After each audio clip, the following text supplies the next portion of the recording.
कालीचरण सुभाष घई यांचा दिग्दर्शक म्हणून पहिलाच चित्रपट। आज 6 फेब्रुवारी रोजी या चित्रपटाला 48 वर्ष पूर्ण होत आहेत। 6 फेब्रुवारी 1976 रोजी हा चित्रपट पहिल्यांदा प्रदर्शित झाला।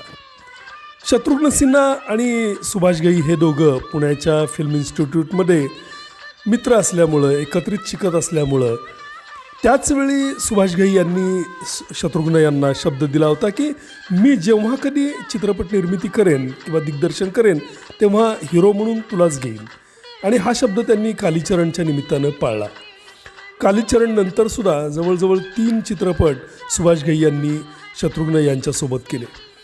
या चित्रपटानं शत्रुघ्न त्याचप्रमाणे रीना रॉय यांचाही चांगलाच जम बसवला। अजित आणि डॅनी यांच्याही भूमिका प्रचंड गाजल्या।